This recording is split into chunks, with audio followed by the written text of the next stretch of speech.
सूर्य देव और दानवीर कर्ण की कथा।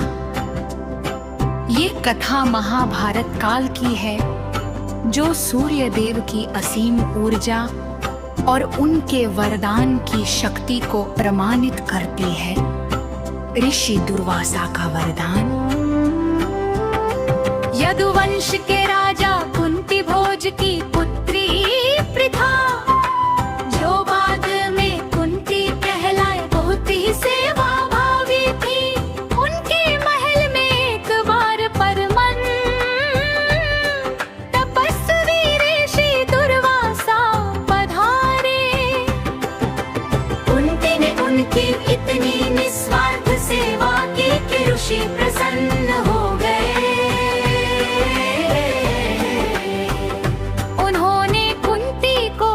विशेष वशीकरण मंत्र दिया और कहा, पुत्री तुम जिस भी देवता का स्मरण करके इस मंत्र का जाप करेंगे, वे तत्काल तुम्हारे सम्मुख प्रकट होंगे और तुम्हें अपने समान तेजस्वी पुत्र प्रदान करेंगे। कौतूहल और सूर्य देव का आह्वान। एक सुबह कुंती महल के झरोखे से उगते हुए सूर्य की स्वर्णिम आभा को देख रही थी। उनके मन में ऋषि द्वारा दिए गए मंत्र की सत्यता को परखने का कौतूहल जागा।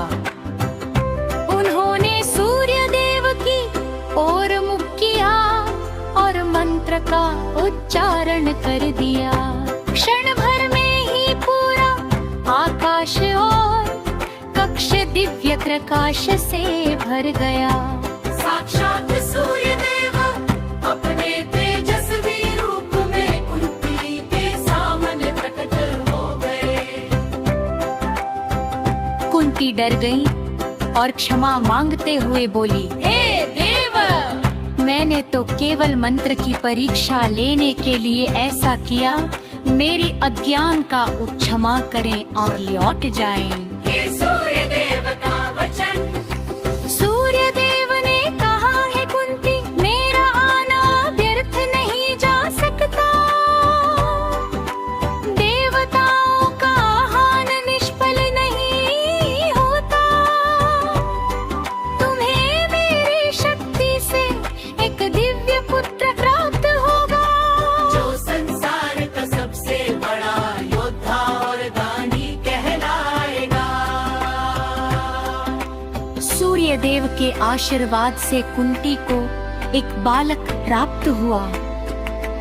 वह बालक जन्म से ही सूर्य के समान चमकते स्वर्ण कवच और कुंडलों के साथ पैदा हुआ था। चूंकि कुंती उस समय अविवाहित थी, इसलिए उन्होंने लोक लाज के भय से उस बालक को एक टोकरी में रखकर गंगा नदी में प्रवाहित कर दिया।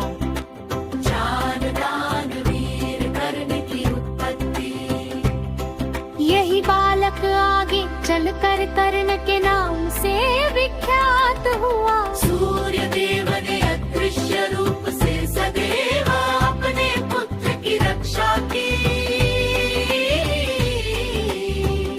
कर्ण को दी गई उनकी अजेय शक्ति और कवच।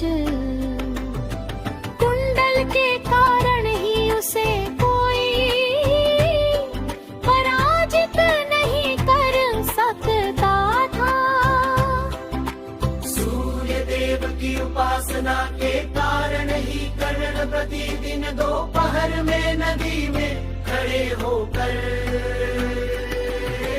अर्घ्य देते थे और उस समय जो भी कोई कुछ मांगता था उसे दान कर देते थे। यह कथा हमें सिखाती है कि सूर्य देव न्याय प्रिय और वचन के पक्के हैं। उनकी उपासना से प्राप्त तेज व्यक्ति को संसार में अमर कर देता है। सूर्य देव की कृपा जिस पर हो, उसका यश युगों युगों तक बना रहता है। सूर्य अर्घ्य मंत्र। पूजा के समय इस मंत्र का जाप लाभकारी होता है। एहि सूर्य सहस्त्रांशो तेजोराशे जगत्पते अनुकंपय मां भक्त्या गृहाणार्घ्यम दिवाकर।